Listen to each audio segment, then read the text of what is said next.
Hi everybody, welcome to Keep On Ticking. I'm John and just wanted to do a video and give you an update on my camping trip, and then also a long-term review of a watch that I've had for a little bit, and I'll put a link to that video I made for my initial review for that watch.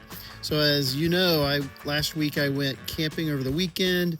I had a video last time about what kind of camping watches that I was thinking about taking. I talked about a few watches, and then I came down with a couple candidates for that trip. One of them was this Casio Tough Solar watch. It was my first choice. And then also a Timex Expedition field watch was another good one. So I went into that trip pretty sure that this was the main watch, this Casio. I wear it a lot going to the gym and outside. It's solar, it's great. But I also had another watch that I had thought about, and I did a review on probably sometime last year. It's the Boderry Voyager.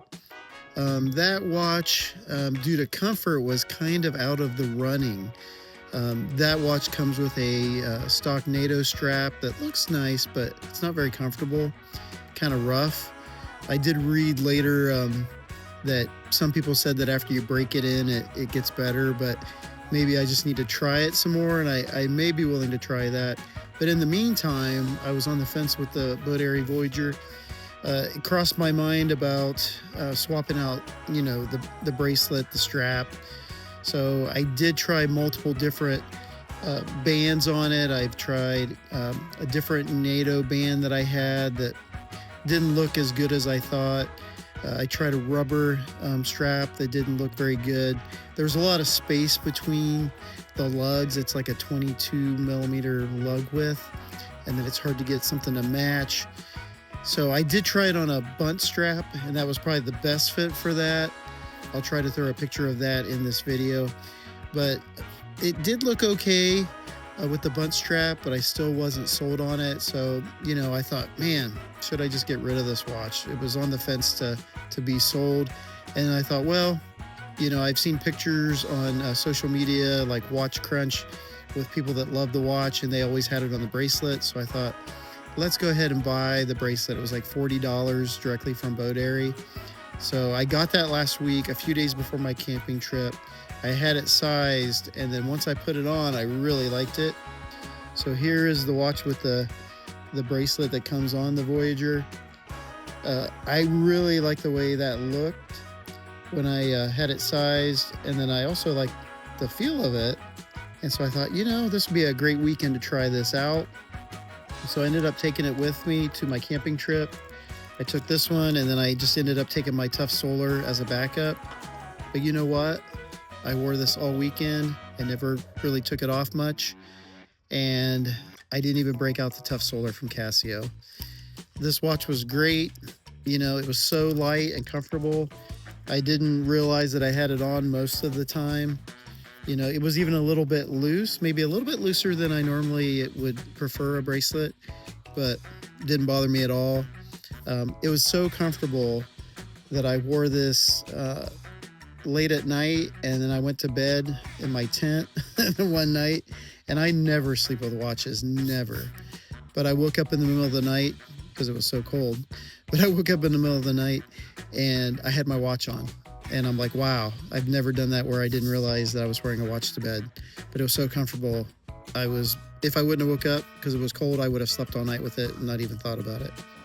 So I have to backtrack on my recommendation for a camping watch. This is an excellent camping watch. It's great. It's automatic. You can just wear it. It's always wound for you. It's got a Seiko NH35, I believe, inside of it. It's got a date wheel on it if you need that. It's got military time on it like a field watch.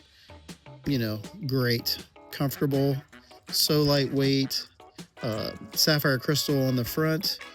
And then 100 meters of water resistance. So I've had this watch for a while. Like I said, this is kind of like a long-term review as well.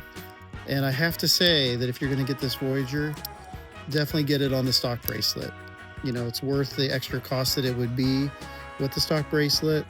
I looked on Boderry's site today, and as of this filming, it is about $129 from Boderry Direct. I'll put a link in the description. But yeah, I mean, this is going to be my field watch. I mean, no offense to Casio, because, you know, I would wear this as well with no reservations, but I'm going on a fishing trip this weekend and this is going to be on my wrist. So I have to say, my initial thoughts of the Voyager, it was a really good watch, but I wasn't crazy about the NATO strap that was on there. And after trying to wear it a few times here and there, I still do not like that stock bracelet. It looks good. It's got titanium software. It says Boderry on it. Got a nice little keeper on the NATO strap. But I'm going to have to try to wear it more, maybe get it wet, try to break it in. And then maybe sometime I'll come back with another video on that bracelet and just talk about bands and break-in time and things like that. But, you know, don't waste your time if you want to wear this a lot. Just get it on the bracelet. The bracelet looks good. I've wore it for that trip. I wore it to work. And, you know, this is a grade 2 titanium. And it does get scratched a little bit. I mean, there's a little bit of wear. I don't know if you can see it, but there's a little bit of wear on this clasp. But, you know, it's a field watch. And, you know, it looks good at work when I wear it to work. But, man, this is going to be my new outdoor watch. So there you go. I was pleasantly surprised how a change of a bracelet will take a watch from on the chopping block to get sold, or one that I'm just going to keep and wear on all my adventures. My number one adventure watch now is this Boderry Voyager. I love it. Great. So let me know in the comments what you think. If you have had a titanium watch, what your thoughts are on titanium in general. I kind of like it. I mean, it's a weird look to me at first because it looks like some kind of metal, but it also sometimes looks like plastic, like some kind of gray plastic watch. But so light, so comfortable. Just wear it and forget it. And I kind of like it with this is one of the few watches that I really like it with kind of the scratches on it that makes it shiny in spots of wear. Tell me what you think about titanium. Tell me what you think if you have one of these Boderry Voyagers or another Boderry watch. It's a Chinese watch. It's original in some respects, where it has the kind of twisted lugs on it that looks really cool. Really like that. And then it's got like the bezels kind of raised to protect the sapphire a little bit.